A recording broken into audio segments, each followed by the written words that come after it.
Two Geek Soup, and we're back now with Aaron Welty is back with us today. Hey everybody, it's great to be back. It's been a while. Man, it sure has, and we talked about this off the air. It's been 4 years. I know. Is it next weekend? Like when did Endgame actually come out 4 years ago? I want to say it might have actually been like late April, 2019. It may have been because I want to say that they had planned on a May release and then moved it up. Yeah. That's right. They did move it up. I remember that now. So and then we recorded, I think, a few days after we had all seen it. Yeah, and it was the same weekend. It was the weekend of the release. Yeah, April 26th. That makes sense. Is when it came out. So it was just a little bit, just a hair over 4 years ago. Yeah. Since Aaron's been with us, and so this is super exciting. And today we are going to be talking about the Hawkeye series from Disney Plus. And I know, Aaron, you haven't listened to this episode, but the last one that we put out was about Eternals with Jeff. Jeff Mitchell did that one, and this is going to be a lot more. We're going to have a lot better things to say today about the material we're covering. Because I started rewatching this and messaged him like halfway into the first episode, and I said, like, I already have like more genuine feelings and am provoked to deeper thought just in the first 15 minutes of the first episode of this show than I was, in that whole mess of whatever Eternals was. Absolutely. So, I mean, John, you know this about me, but generally when a Marvel release comes out, it is my standard operating procedure to see it multiple times in a weekend.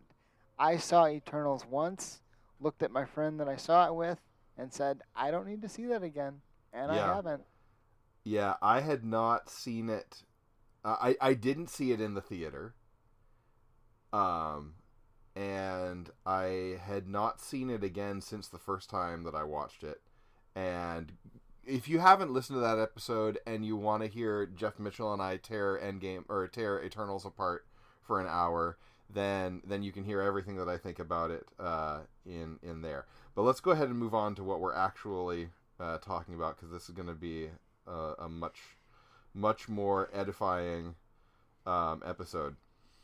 So as we like to do, I'm going to start out talking a little bit about the comics that influenced this series. And it is very, very specifically and like directly influenced by David Aja's, or Aya, or however you say his name, I don't know, his run on Hawkeye. And that is a legitimately great run. Are you familiar with the comics? You are. Okay, yeah, of course. So I've read probably the first 3 volumes of that. Yeah.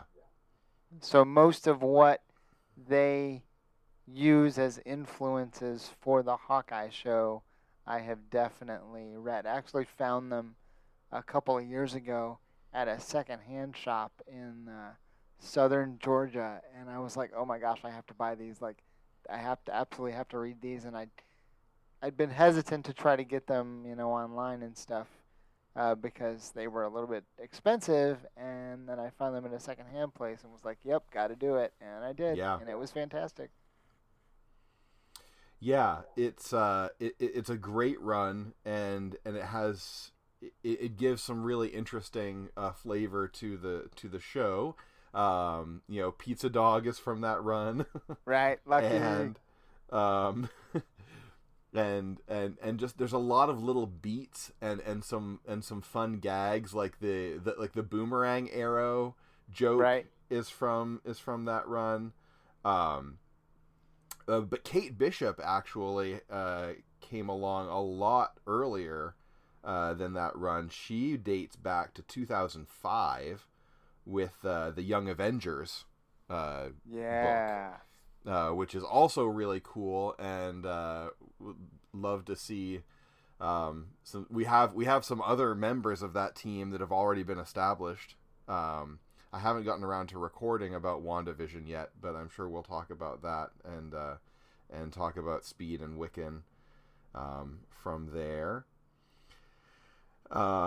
And yeah, so anyway, that's as far as like Hawkeye is concerned. I'm not going to go deep into his origins because obviously that goes way too far back, and that's more complicated than we need to get into. But just for the purposes of what we like to normally do, what you need to know is that the David Aja run on Hawkeye is like a huge influence on this show, and it is super worthwhile. Definitely to go back and reread that. There will be some fun points that you'll recognize from the show in those books. Oh yeah, it in some way this show feels like a mashup between those books and the kind of Christmas vibe you get from the original 2 Home Alone movies. Yeah, a little bit.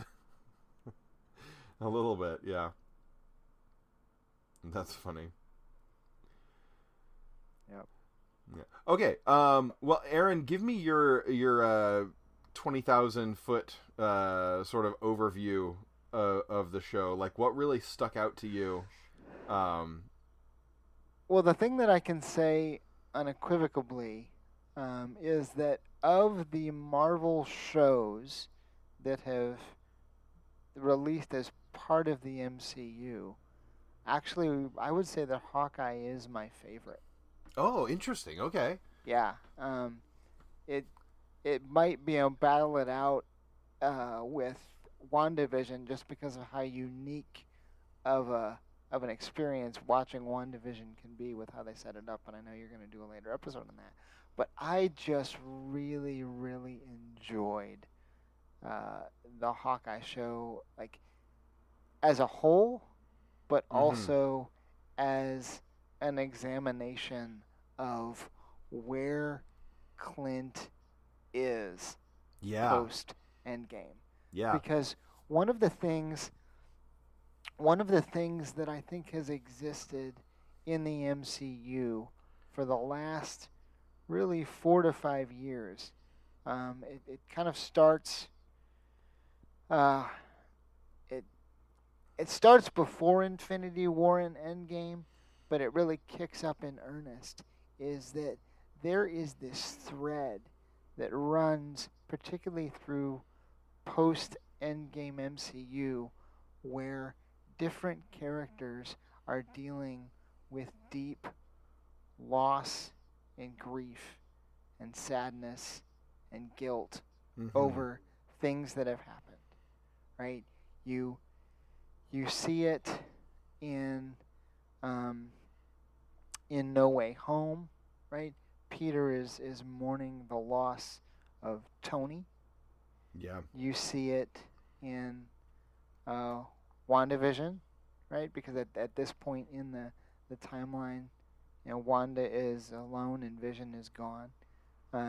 You see it in Wakanda Forever, obviously pretty famously because Chadwick Boseman passed away. Yeah. Right, and you see it in this show, not just from Clint Barton in dealing with the loss of Natasha and how close they were, and the fact that he was there and he was present with her on Boromir, trying to get the Soul Stone, and this is what her sacrifice is what it took, and they talk about that pretty directly in the show.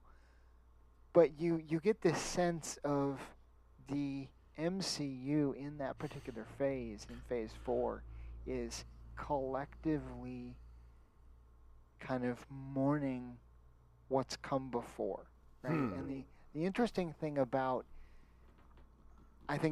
comic books is that because comic books, for a long, long time, they were not necessarily respected as a literary art form like they are today. Yeah. Right? And I know you and I have talked about this in the past, but because of that gave artists and writers freedom to operate as they wished and to talk about things in culture as they wished. And so and I think that the MCU is kind of finally catching up to where, because comic books operate that way, they are one of the kind of commentary forms that's always been at the cutting edge of where American culture is and what American culture is dealing with. And so in the midst of Phase 4, you're dealing with a real life situation, a global pandemic, where we are really, for real dealing with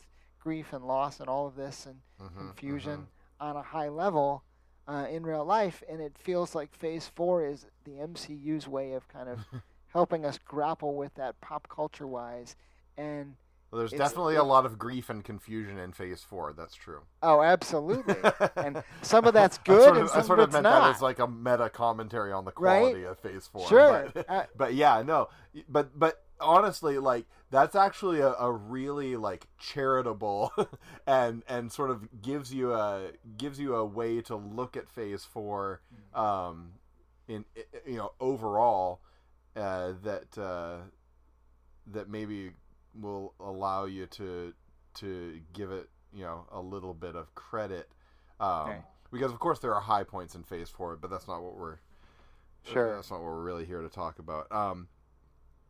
I do think that this particular lens through which you can view the phase as a whole, it is a lens that can apply directly to Hawkeye as a show and him as a character in this space, because he is very clearly struggling with and mourning the loss of his best friend, his kind of de facto sister. Really. I mean, they even ended up naming their third kid after her in a way, because his name's Nathaniel. Right, of course. And I just really appreciate the fact that the MCU is willing to grapple with this on an individual character level. Yeah. But even in addition to Hawkeye, you have, Kate Bishop is mourning things as it relates to her family across the series. The death of her father, right? And Maya, aka Echo, is mourning the same thing and is working it out. And it's in how these characters work those things out, because in these kinds of stories, right, these kind of superhero stories, hero's journey stories that we happen to love, one of the things I've learned in engaging with these kind of stories over the years is that the hero and the villain, right, the victor and the villain in these stories, they all start out in some way as a victim. Something has happened to them that puts them on the path that they're on. Right? Hawkeye talks about it in terms of he was sent to dispatch Natasha. Yeah. And he couldn't do it because he sensed that she wanted out. Right. And he made a different choice as opposed to the choice he was supposed to make. And that's something that's been hinted at and talked about directly and indirectly throughout the MCU as it relates to those two characters. And so these characters, they have something happen that puts them on the path. And, it's in some ways, and it's an inciting incident for them, but it's often, for a lot of these characters, it's often grounded in grief and loss of some kind.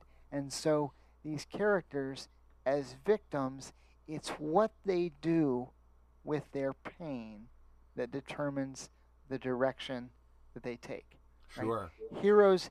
Heroes tend to take their hurt and utilize it in a way to help others heal, whereas villains tend to take their pain and weaponize it so that they can create more victims like themselves, or so that they can avenge themselves upon whatever made them hurt in the first place, or that they're trying in some misguided way to ameliorate all of that pain and make sure that it never happens again, but in the process, yada yada. So, well, not everybody not everybody can end up being Batman. Well, no, I'm not talking about the Batman version of it. I'm talking about like the Magneto version of it. Ah, okay. Yep. Tracking. Absolutely. Yes. Yes. Yeah. Yeah, So but I want to touch on something with what you're saying about Clint mourning Natasha. One of the things that I love about this series is the way that it pulled the musical theme that you hear on Vormir. yes. Both when Gamora dies and also when Natasha dies, and they pulled in just a really like nicely understated like solo piano version of that theme when, or is it a solo, anyway, it's the same theme when he's talking, when he's there at the Avengers Memorial in New York, and is sort of having his little moment talking to Natasha. Yeah. And they play that same theme, and it's so resonant. If you're, especially if you're paying attention, if you're a music person like I am, and you have those musical themes in your head, that's that I really I love that a lot. Yeah. I mean, and even in addition to some of what we're talking about with Clint and Kate and Maya, you obviously have Yelena that is kind of part of this quartet too in terms of grief and loss and mourning, and right, and she Yeah. is obviously mourning the loss of her sister, and it puts her on a direct, confrontational path with Clint and Kate and the others, and in a way that like it makes sense, but at the same time you have a situation where there are other people that don't necessarily show up directly in Hawkeye that are taking advantage of someone like Yelena and her pain. Sure. To try to point her in a certain direction to ameliorate what they believe to be a problem. I mean, there's a conversation I think between Yelena and Clint near the end of the series where he talks to her about how, we're weapons, and we're weapons, and we've been pointed certain directions, by certain people, believing we're doing what's good and right, and Clint's even wrestling with, some of that in this series. Sure. And at the same time, go ahead. No, speaking of Elena real quick, like how great is she in this series? Oh, it's fantastic. Like so much fun. My favorite moment of the whole series involves her, and it's a small moment that so many people can miss if you're not paying attention. It's when she shows up to Kate Bishop's apartment and makes macaroni and cheese. Yeah. Because obviously, like, it's a funny moment in and of itself, and I don't want to get too deep into this because we're not here to talk about Black Widow, but there's a moment at the beginning of Black Widow where, as a little kid, she says that she wants mac and cheese for dinner and she doesn't get it. Oh, that's cute. Right? And then you're seeing this kind of, payoff in Hawkeye that if you paid attention to what was going on in that scene in Black Widow. And for me, what was really funny about it was that the day that episode dropped, I happened to be working from home that day, and I went to go kind of, get lunch, and I was going to sit down, I was going to watch the episode, and it just so happened that day, not knowing this was going to happen, I had actually made a pot of mac and cheese myself, and that's so what great. I was eating for lunch as I was watching the episode. Oh, that's fun. Did you put on some extra hot sauce then? I actually don't put hot sauce on my mac and cheese, so... I usually don't either. I think that was kind of weird, but yeah. No, that's so fun. Yep.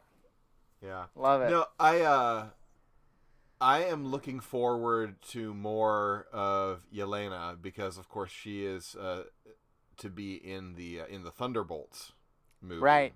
Yes. Will at some point come out. Of course, we're right at the beginning of this writers' strike now, and man, like that is gonna. I remember that's gonna change some things. I remember the last one of these that we had back in like 2008. I want to say 2006, 2007 ish. Okay, that was when like a couple of really notable things like really suffered because of that. The thing that hurt me the most was Heroes. Yes. Went from being an incredible show to an almost unwatchable show. And I never finished it. Oh no, like nope. I mean, I'd finish it. You should watch the rest of it. And there was a good the sort of the short revival of it a few years later was decent. So the revival I actually watched because Zachary Levi was in it. Oh, okay, right. Right, and I loved him from Chuck. And what's interesting about the timing of this, writer strike that you're talking about that happened previously is that it happened around the time that shows like Chuck with Zach Levi and then the Sarah Connor Chronicles Terminator show. Right. Both of those shows, their initial seasons were shorter because of what happened with the writer strike. And I think it may have even impacted like the length of the first season of Big Bang Theory as well. Oh wow, okay. Yeah, that was going on then too. Because that had just begun. The other thing that pretty much got scuttled because of the writer's strike was that initial Justice League movie that George Miller was going to direct. Yeah, and there were I think Armie Hammer was gonna be Bruce Wayne, and Common was gonna be the John Stewart Green Lantern.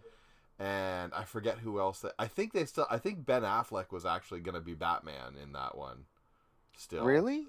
I think maybe. Okay, for some reason like the name DJ Caruso is coming to mind for Batman. You might be right. That rings a bell for me too. But anyway, that just disappeared. Yeah, it didn't even happen because of the writer's strike. So. And instead, George Miller decided he was going to direct movies about penguins. Yeah.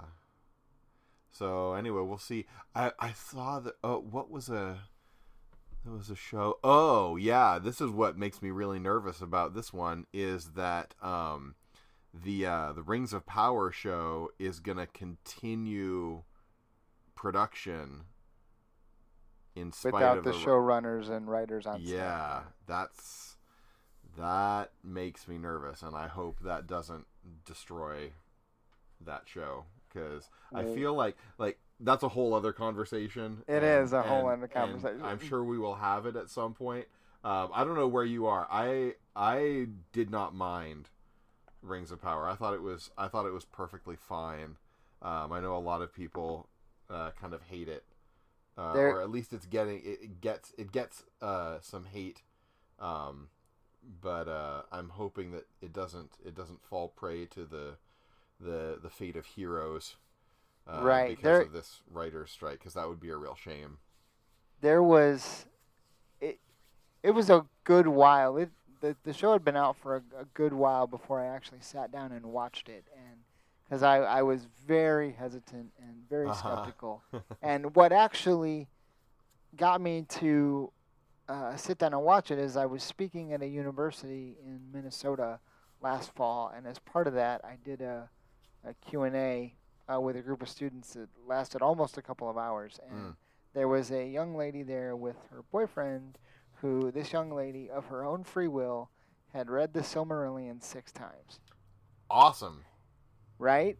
And I told her, I said, it took me 3 tries just to get through it once. So I had a lot of respect for her, dedication and love for the material. And she was the one who said, you should just sit down and watch it and enjoy it for what it is. Yeah. And she said something to me that it was difficult for me to do, but I did my best. She said, you basically need to sit down and watch it and forget everything you think you know. And for guys like us, you know that can be difficult. And so I finally sat down and watched it, and some of it I really, really liked. Mm-hmm. And some of it I was screaming at my television. So, I'm kind of in the middle where, like, I'll watch season 2 when it comes out, but I'll watch it with a healthy dose of trepidation. Yeah. Well, let's get back to what we're actually talking about here. So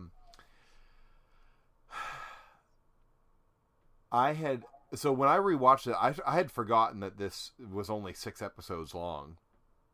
Okay.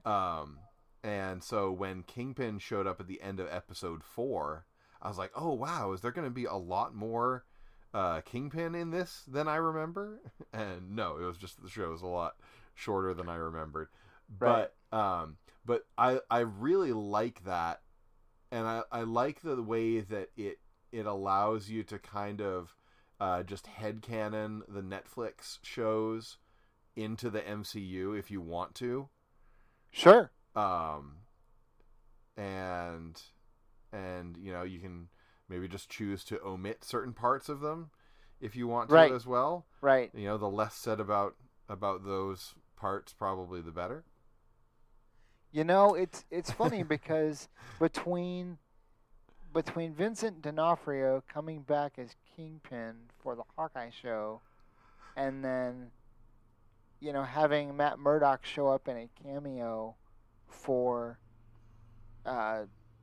No Way Home, Yeah, was brilliant. And now we're gonna get, or hopefully, the writer's strike might impact it, but hopefully we're gonna get that Daredevil Born Again right.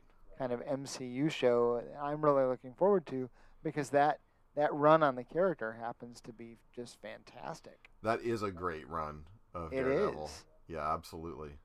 And I know that they use that run to provide elements for season 3 of the old Daredevil Netflix show, and I happen to really, really like that season. So. Yep. Yeah. Oh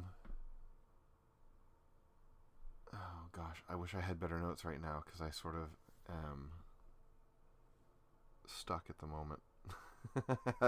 I had one of these weird brain farts on the thing with Jeff, and it was only a second, and I was able to just leave it in. But I'm gonna have to edit this part because. No worries. And notice that I didn't really say anything about Matt Murdock showing up in She-Hulk. Oh, did you not like that?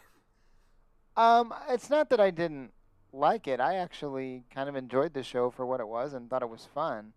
But I just happened to really enjoy the portrayal that they gave for the Daredevil Netflix show, and this was very different.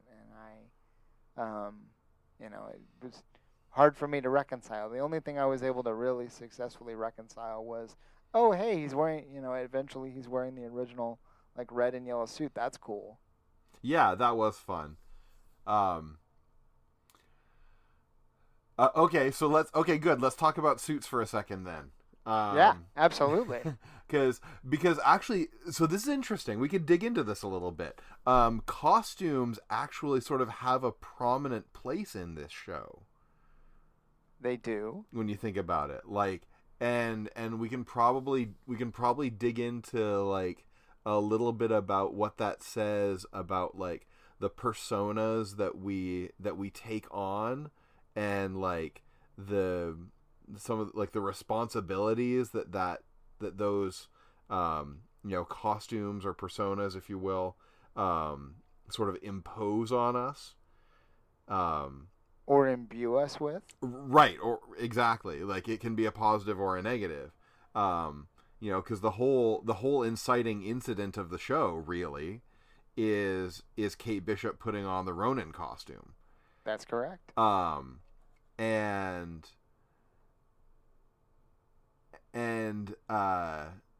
She doesn't know anything about it.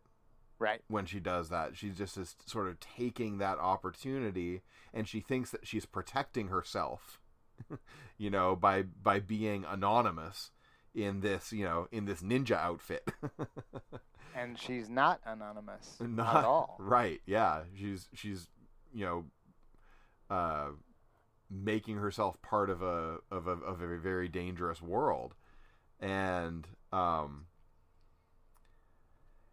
think one of the pivotal, or like one of the most sort of poignant moments of this series is when she's talking to Clint about, like, what sort of costume he should wear, and he's like, I shouldn't wear a costume at all because my wife would divorce me, and also like, I'm not a role model. Like, yeah, like he has this conception of himself where, like, that he's very much like not an actual, like, he doesn't think that he should be seen as a hero. And what's interesting about that to me is that there's a moment all the way back, and we may have talked about it back then, but there's a moment all the way back in Age of Ultron, right, when he kind of pulls Wanda out of it and says, you got to make a choice, and this is when you got to make it, and the choice that you got to make is, are you going to step out of this space that you're in and be an Avenger or not? And that, to me, when he does that, what went through my head the first time I saw Age of Ultron was, he is stepping in and playing that inspirational everyman role that Phil Coulson used to play. Oh, interesting. Sure. Right? Before Phil dies in the original Avengers, and then he comes back in Agents of S.H.I.E.L.D., but conspicuously the Avengers themselves never found out about that. Right. Because probably they don't have high enough S.H.I.E.L.D. clearance for it. But they never found out about that. They're all level but that 6s. was right. They're all level 6s. No welcome to level 7 for them. But that was kind of the moment where I was like, oh, whether Hawkeye realizes that or not in the MCU, he's stepping into a little more of a heroic mentor role. Yeah, well, and it's so interesting that, like, that Kate identifies that in him, so easily, or like she is able to recognize, like, that is why he is a hero, like, right, because he does actually, what's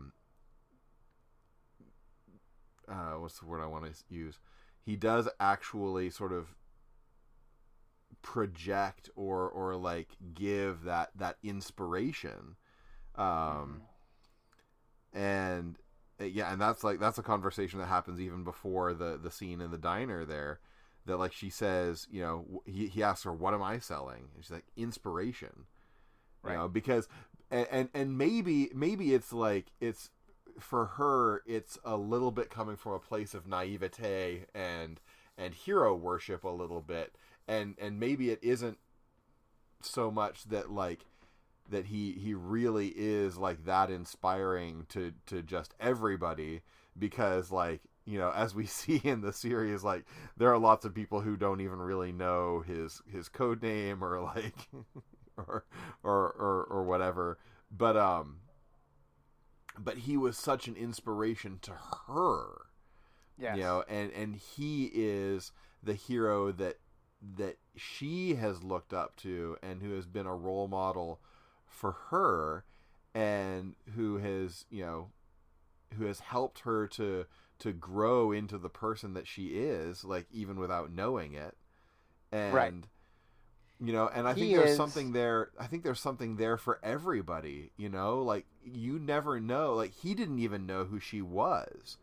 And it was, the thing that inspired her about him was a moment that he wasn't even aware of impacting her with.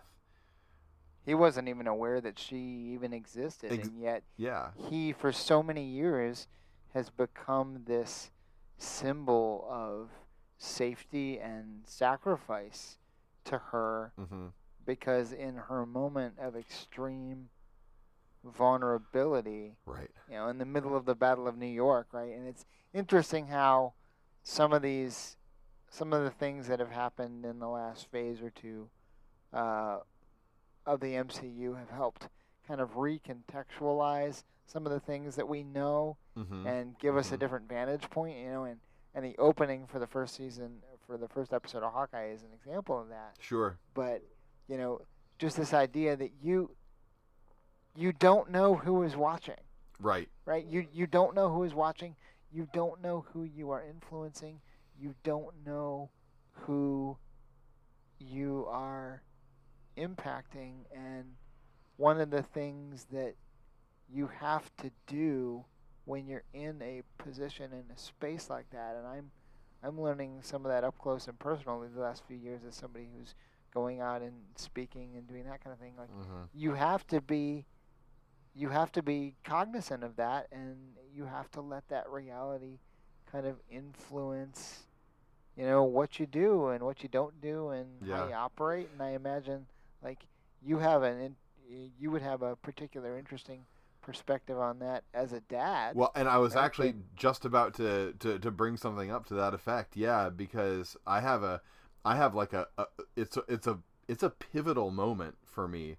Maybe it's less accurate to say it's a pivotal moment because not enough really changed after that. But let's call it an inflection point.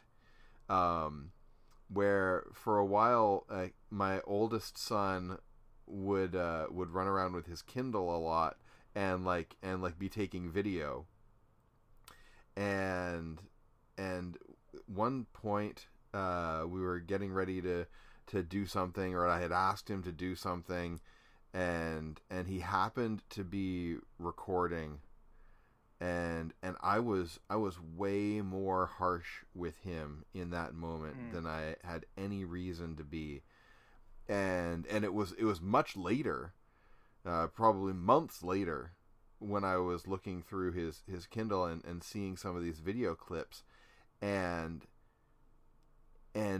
I heard what I sounded like in that moment, and I sensed, because he was in the middle of something else. He was just kind of going around, doing his thing, and like I sensed how much of an intrusion into that world my harshness was.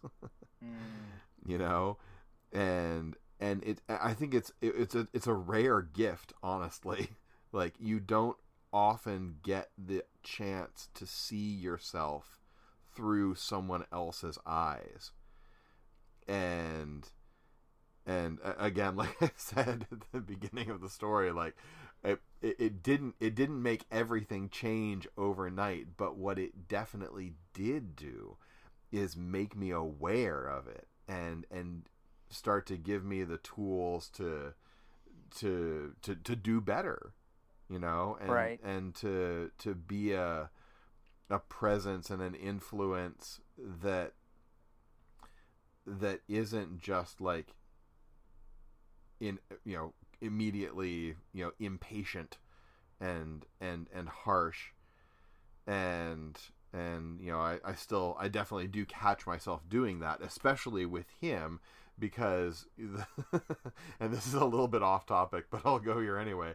Like, the thing that I struggle most with in parenting my oldest son is all of the ways in which he is really, really a lot like I was at that age.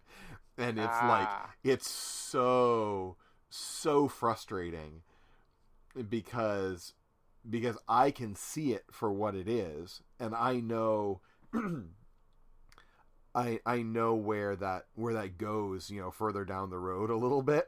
And I'm like, please stop doing this, because I don't want you to do the same stuff that I did that I'm so embarrassed about now as I look back at my, early teen years. Yeah. But, there's a moment where, with Hawkeye and Kate, if I remember correctly, where she kind of says to him, you don't think you're all these things that I think you are, but you're here, Yeah. right? You're here. You could be back with your family Right. for Christmas, but you're not. Because And he gets there. yeah. They get to a point where, he kind of admits, well, I'm here to fix this, to keep you safe, and they finally get to that partner level. Yeah. But what I take from that is that what Kate Bishop needs is what a lot of folks need. They need somebody that's willing to show up and be present in their life. Yeah. Right? And whether Hawkeye sees his capacity Oh my gosh. to be able to do this, this is what he's doing for Kate when her dad is gone. She doesn't know what to do about this whole thing with her mom, dating and being engaged to this other guy that she doesn't really like, and she's pretty much convinced is a bad guy, at one point in the story. But Hawkeye is kind of the unassuming guy who shows up and is present in her life, and not only is present but stays, because Right. how does it end? It ends with him bringing her and Lucky the pizza dog into his world with his family for Christmas. And one of the things that I have kind of wrestled with, personally the last few years, as somebody who's, traveling and speaking and stuff, and I go back to Lake Ann every summer and help facilitate a leadership program for them, is that some of these kids that I work with, they come back the next year for another camp program, or they're old enough to come back and start counseling. Yeah. And so there's this continuity of camp community. And some of these kids, one of the things that they're really excited about in coming back to camp is they know that for 2 weeks, I'm going to be on campus, that I'm going to be there, and they're going to get, they may not get much time with me, but they're going to get some time with me where we can spare it. And being able to engage with these folks beyond their week of camp and be present in their life and show up for, graduation parties and crashing reunions and all kinds of stuff. Yeah. And some of the travels that I'm on, as somebody who, at 40 years old, isn't married and doesn't have a family, a lot of that kind of, I guess you might call dad energy. Right. A lot of that dad vibe, it goes towards these kids as kind of the mentor figure in their lives that they can go to that isn't their family. Yeah. It's really interesting that you took us in this direction here, because I have been thinking a lot recently about discipleship. Sure. And this, it actually, it sort of just as you were going in on that, it just sort of crashed in on me all of a sudden that this is a story about discipleship. Yes, from a certain point of view, you're absolutely right. Clint is not as enthusiastic a mentor as we would hope to see, Sure. in people in the church, who are taking sort of newer believers under their wing and really helping them to figure out what is the Christian life, and how do we do this, and how do we do this together. What are the things that we think about? What are the practices that we incorporate into our lives? And the more I think about it, there's it really is this is a story about discipleship. This is Kate wanting to get into this world, being excited about it, and having somebody guide her into that world, and showing Right. her what needs to be done, and what are the ideas that she has about it that are totally wrong, and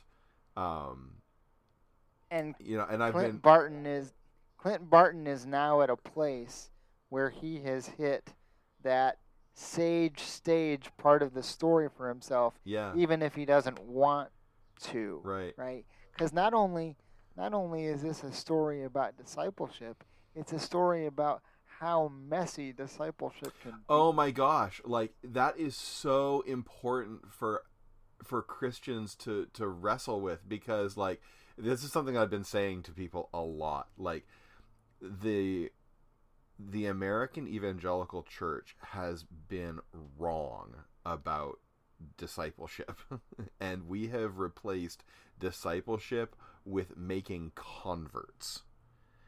And the Great Commission is not go out into the world and get people to say a prayer. It's make disciples, and that is a longer and harder and more costly endeavor. Yes. And a project, by the way, which yields far less quantifiable results than what we want to see. Because and quantifiable numbers is what we want, and yet what you're talking about is far more long obedience in the same direction. Oh, yes. Because there are pieces and parts of what you're talking about where people want to focus on impact. Yes. Right?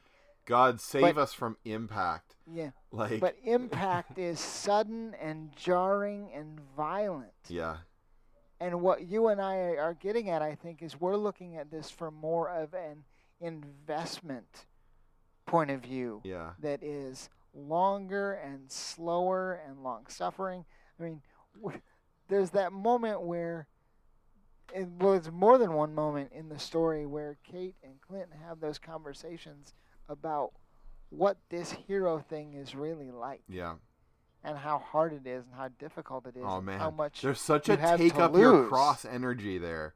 Yeah. Wow. And, she says, yeah, but there's things that you gain too, right? Yeah. And I have had conversations the last few years, particularly with some of my camp kids on more of like a small group or individual level, where some of them have come to me and be like, Welty, I want to be like you when I grow up. And with some of them, I've sat them down and I've said, do you understand what that means?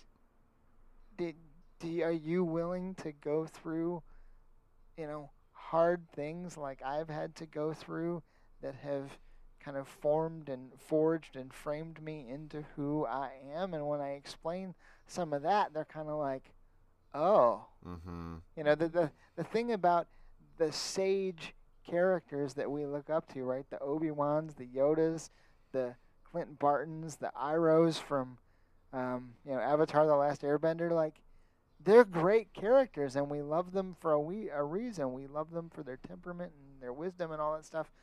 But we don't often get to see what they went through that makes them who they are. I mean, Obi-Wan is an interesting exception to that because you get to spend so much time with him in the prequels and in Clone Wars and stuff, and you see kind of how he became who he is and kind of what a great Jedi he is. But oftentimes we don't necessarily get to see the backstory that makes these characters who they are and the things that they have to go through to become that person.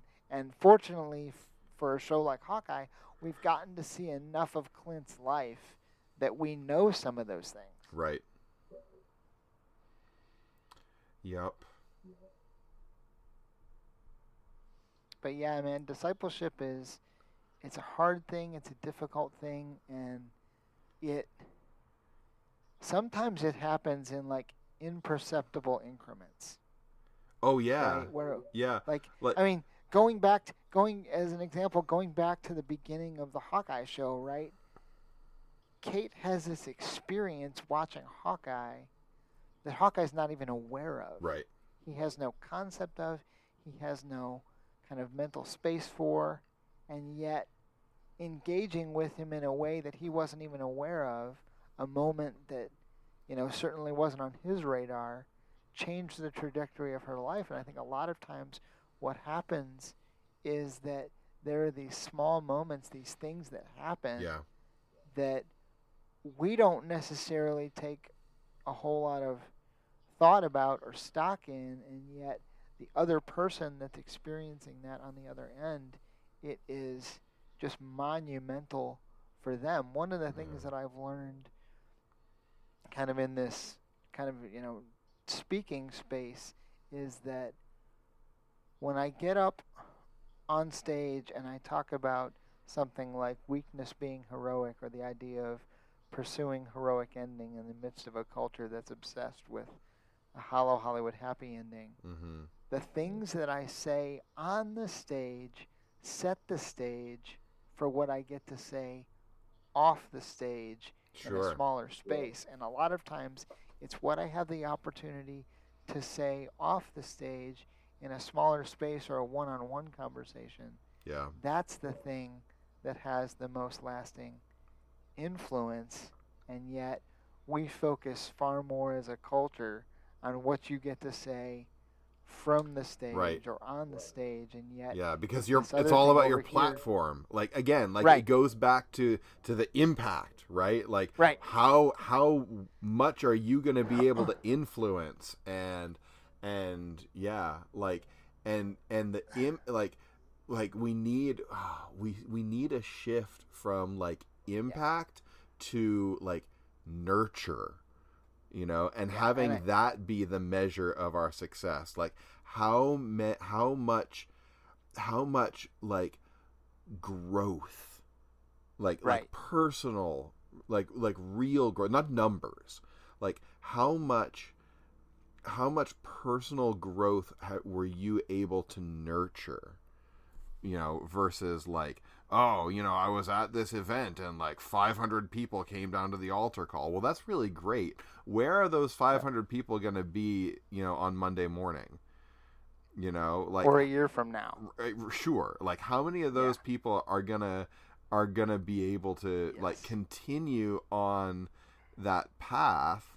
Like, if they aren't being, intentionally and like in a way that is particular to them and that is sensitive to the issues of their life and their needs, like how, like, nurtured and like drawn along in that way, like that, because that's where it's really at. I think it was Oswald Chambers who had talked about the idea of let God be as original with others as he was with you. And that, I think that piece involves, some long form kind of an investment and influence and nurturing that we're talking about, where I've kind of come to look at it like, and impact has its place. There's importance there, and there's a place for it. But I've come to look at it. Impact is more me focused. And look what I can do for God.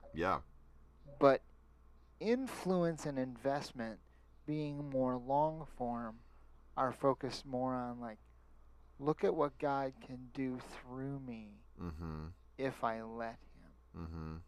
If I kind of being available and showing up and not looking for the flashy thing to do, looking for how am I going to be obedient today and available and humble.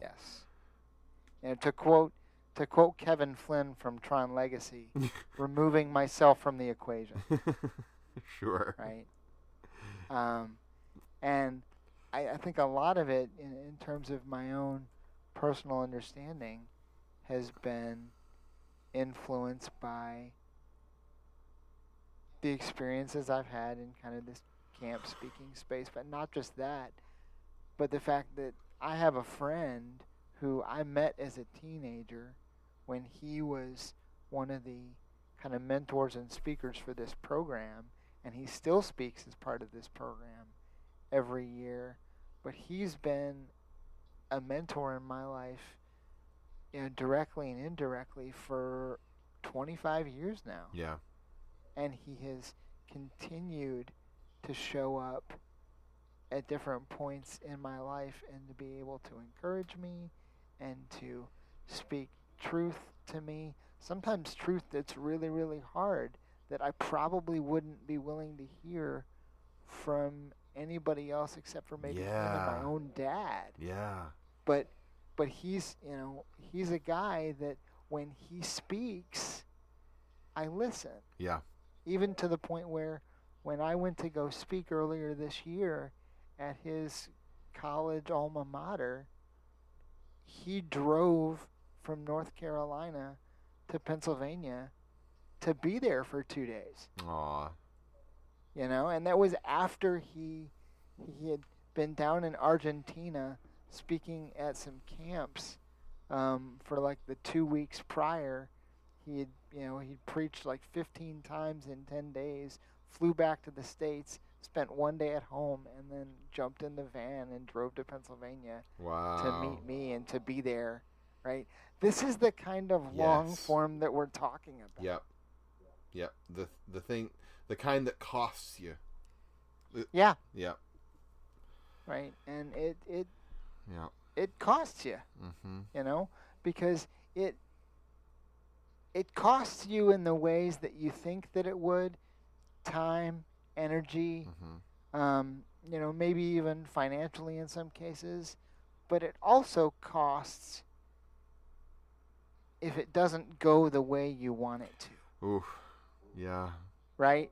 We were talking earlier about the victor and the villain and how they both start out as victims, and then you have the sage, the guide, the wise one, the visionary, who casts the vision for the victim, for the villain or victor to be, of what their life could be, and tries to guide them along it. Yeah. Well, what happens if that guidance and guiding doesn't go the direction that you want it to go, and all of a sudden you have a Darth Vader or a Voldemort or a Magneto on your hands.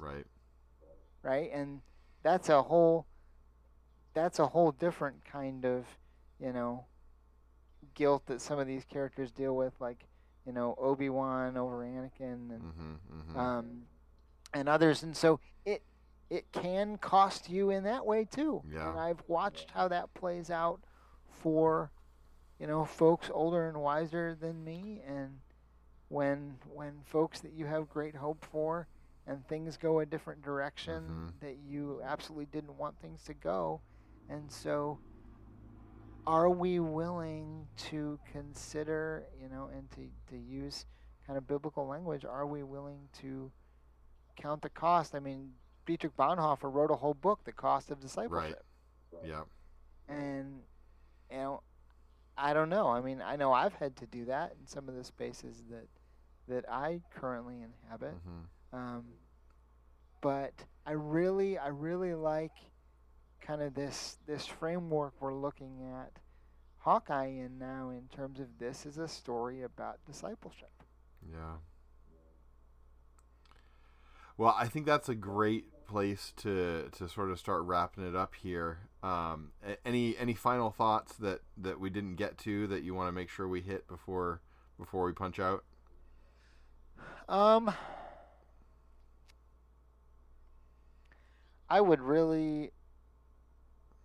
really interested to see what a potential additional season might look like because of where they leave things, or if, say, Hawkeye, whether that's Clint or Kate, shows up other places. Yeah.